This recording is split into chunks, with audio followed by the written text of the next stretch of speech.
நம்ம அதிர்ஷ்டரோட நடிப்புல விரைவில் துவங்க இருக்கும் திரைப்படம் தான் AK-64.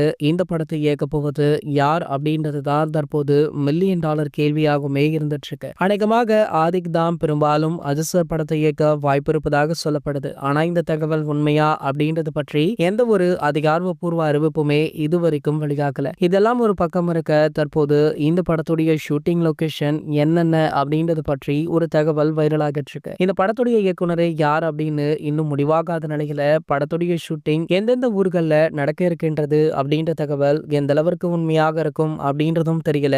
ஆனால் நமக்கு AK-64 இயக்குனர் யார் என உறுதியாக தெரியவில்லை அப்படின்னாலுமே அதிர்ஷ்டர் ஏற்கனவே தன்னுடைய அடுத்த பட இயக்குனரை தேர்ந்தெடுத்திருக்காரு. சோ அதனை தொடர்ந்து பாத்தீங்கன்னா படத்துடைய ப்ரீ ப்ரொடக்ஷன் வேலைகளும் லொகேஷன் தேடும் வேலைகளுமே கண்டிப்பாக ஸ்டார்ட் ஆகியிருக்கும். சோ அதன்படி பாத்தீங்கன்னா அதிர்ஷ்டருடைய மேலாளரான சுரேஷ் சந்திரா அவர்கள் அண்மையில ஒரு தகவலை வெளியிட்டிருக்காரு. அதாவது AK-64 படத்துடைய முதற்கட்ட ஷூட்டிங்கே சென்னையில தான் ஸ்டார்ட் ஆகும் அப்படின்ற மாதிரி சொல்லியிருக்காரு. ஆகையால அதிர்ஷ்டருடைய ரசிகர்களுமே தற்போது உற்சாகத்துல இருக்காங்க. மேலும் பாத்தீங்கன்னா இந்த படத்துடைய ரிலீஸ் அடுத்த ஆண்டு சம்மர்ல இருக்கலாம் அப்படின்னு சொல்லப்படுது. அதே சம்மர்ல தான் பிரபாஸ் நடிப்புல உருவாக உள்ள சலா 2 திரைப்படம் ரிலீஸ் ஆக உள்ளதாக ஒரு பேச்சு சமூக வலைத்தளங்கள்ல போய்கொண்டிருக்கு. ரெண்டு பெரிய ஸ்டார் படங்களுமே ஒரே நாட்கள்ல ரிலீஸ் ஆனா கண்டிப்பாக பாக்ஸ் ஆபீஸ்ல ஒரு மிகப்பெரிய கிளாஷ் இருக்கும் அப்படின்றதுனால சலா 2 படத்துடைய ரிலீஸ் செய்திய அந்த படக்குழு தள்ளி வைக்க முடிவுமே பண்ணிருக்காங்களா. இந்த நிலையில இந்த தகவல் சோசியல் மீடியாக்கள் வெளியாகி வைரலுமே ஆகிட்டு இருக்கு. இது போன்ற சினிமா செய்திகளை பத்தி நீங்க உடனே தெரிஞ்சுக்க நம்மளுடைய சேனலை